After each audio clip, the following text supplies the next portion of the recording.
Hola a todos, hoy 3 de agosto del año 2018 vamos a dar inicio a la mesa de diálogo. En esta ocasión nos acompañan Contador Público Heriberto Nuño. Hola, buenas tardes a todos los auditorios, su servidor y amigo, el Contador Público Alejandro Torres Vélez. Y también su servidor, el Contador Público Miguel Ángel Barrón Camberos. Y bueno, pues vamos a dar inicio a esta primera sesión. En este caso me toca comenzar a mí.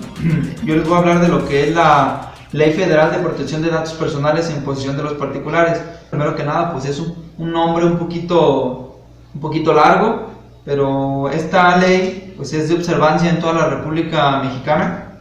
Casi nadie la ha tomado en cuenta. Aproximadamente tiene desde el año 2010 que esta ley nació, y posteriormente, como un año, si mal no recuerdo, 2011 nace lo que es el reglamento a esta ley.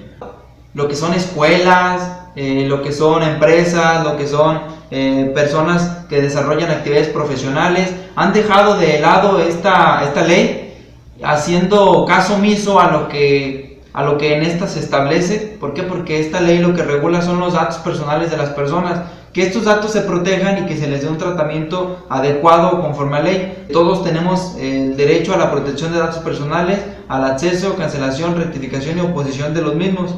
Esta ley maneja ciertos datos como sensibles para que se les dé cierta protección, y más adelante les estaremos hablando de lo que son las infracciones, y más bien en su caso, lo más importante en este caso, lo que son las multas. Y más adelante les estaré comentando también una nueva aplicación que sacó una autoridad muy diferente.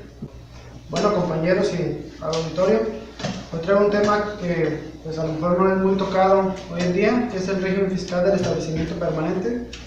Les voy a hablar un poquito sobre cuándo se considera que es establecimiento permanente, cuándo no, cuándo sus gastos pueden ser deducibles. Bueno, vamos a comenzar con el artículo 1 del Código Fiscal de la Federación como un antecedente, que nos dice que las personas físicas y las personas morales están obligadas a contribuir para los gastos públicos. En este artículo no nos menciona nada sobre que los extranjeros que residen en México tienen que pagar impuestos. Pero en el artículo 1 de la ley del ISR nos menciona que las personas físicas y morales están obligadas al pago de este impuesto en los siguientes casos.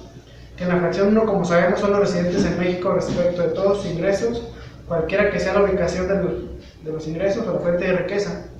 Y la fracción 2, de la que nos vamos a enfocar un poco más, son los residentes en el extranjero que tengan un establecimiento permanente en el país respecto de los ingresos atribuibles a dicho establecimiento permanente. Mientras que en algunos países se tiende a gravar la fuente de riqueza del ingreso sin importar la residencia fiscal del contribuyente, en otros se busca gravar los ingresos percibidos por sus residentes sin importar la fuente de riqueza de donde provienen.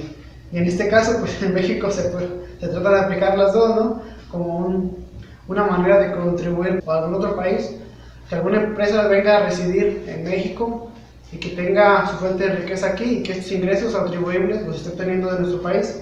Este sí se va a considerar un establecimiento permanente. No puede considerarse establecimiento permanente sea cuando exista depósito fiscal que cumpla con ciertos requisitos que menciona la ley, pero las máquinas tampoco va a ser un establecimiento permanente aquí en el país. Que la ley del ISR también considera que hay un establecimiento permanente cuando un extranjero realiza actividades en el país a través de un fideicomiso.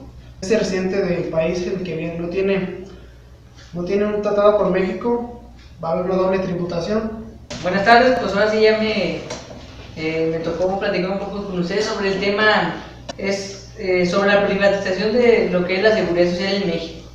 En términos de seguridad social, ¿verdad? Privatizar significa simplemente cambiar la condición de algo que pertenecía al Estado y convertirlo a una propiedad en particular, de un particular. Vamos a empezar con la segunda ronda. ¿Quiénes son sujetos de cumplimiento de esta Ley Federal de Protección de Datos Personales en posesión de los particulares? Por ejemplo, en ese caso no eres sujeto de esta ley. Sin embargo, ahora si por ejemplo esta persona usa esas fotografías para venderlas o para hacer un uso comercial o de divulgación, en ese caso sí está sujeto al cumplimiento de esta ley federal, ¿sí? El nombre de las personas es un dato personal. ¿Sí? El nombre, el tipo de sangre de una persona, la salud de una persona, las preferencias de una persona, las ideologías de una persona, el origen étnico, todo eso son datos personales y todos esos tienen que ser protegidos, pero entre esos datos personales hay algunos que la ley considera como sensibles. Hay un documento que se denomina aviso de privacidad, ¿sí? Con este aviso de privacidad se protege la información de las personas con las que se tratan datos. Por ejemplo, llega un nuevo trabajador a tu empresa, te trae el currículum, no lo contratas, ¿qué se hace con ese currículum? ¿Sí? Hay que darle protección a ese tipo de información. El dueño del dato personal es la persona, no el que los trata. Ustedes son los dueños de los datos personales. Si su patrón los tiene, no significa que sean de ellos, son de ustedes los datos personales, y por eso esta ley les viene a dar una protección para que estas personas les den el tratamiento correcto. ARCO, ustedes recordarán qué significa las siglas ARCO. Acceso es la A, rectificación, cancelación y oposición de datos personales. Esos son los derechos ARCO. Ustedes saben hasta qué cantidad puede llegar una multa por no cumplir lo que esta ley nos establece. La multa puede llegar a más de los 25 millones de pesos. Las penas de prisión pueden llegar hasta los 10 años. Que las escuelas también tienen la obligación de proteger los datos personales de sus estudiantes, ¿sí? Hay que también dejar claro que las empresas, los despachos contables, las paleterías, las tiendas de abarrote, las tiendas Walmart, todos esos tienen el deber y la obligación de proteger y tratar de forma correcta los datos personales. Bueno, continuando con el tema del establecimiento permanente, vamos a hablar un poquito sobre algunos requisitos para contar con un establecimiento permanente en México. Es el artículo 17 de la Ley de Inversión Extranjera, que está obligado a solicitar la autorización de la Secretaría de Economía para que las personas morales extranjeras realicen habitualmente actos de comercio en México. Entonces, es uno de los requisitos que se tiene, ¿no? Que esta empresa que venga a trabajar, se puede decir así, en México, tenga un permiso por parte de la Secretaría de Economía.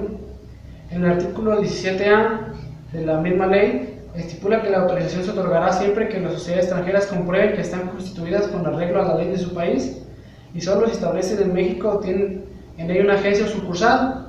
Creo que esto es muy importante porque la Federación o México se protege un poco. Si no estás bien constituido en tu país, no puedes tener un establecimiento permanente en México.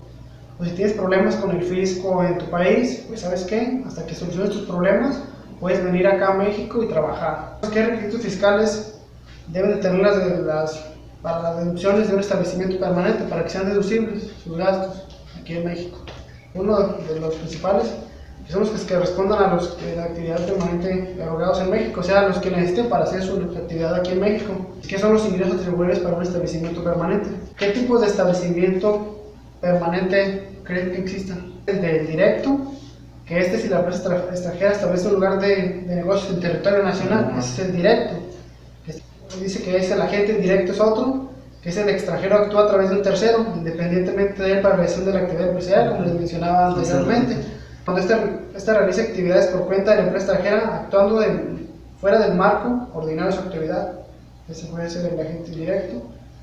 A partir del 97, en entrada en vigor de la nueva legislación, de la nueva normativa para el Seguro Social, es cuando de alguna manera se privatiza el Seguro Social. Pues yo les comento que el Seguro Social en materia de pensiones ya está privatizado. Cada quien paga su pensión con sus recursos de la FORE. El manto protector de la seguridad social se ha ido desmantelando poco a poco. Aplicado aquí en materia de pensiones, el que tenía un mejor puesto, pues el que va a tener buena pensión a futuro.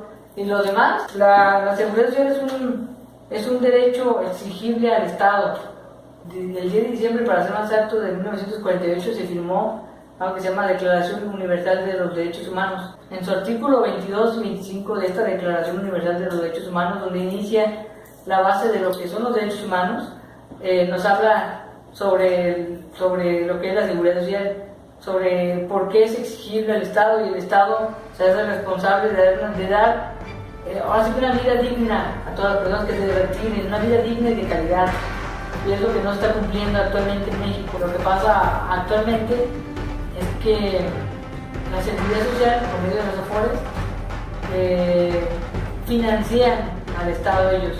Los que están hoy iniciando carreras laborales son los que tienen el problema encima y son los que deben de ver la manera de solucionarlo, de trabajar para solucionarlo.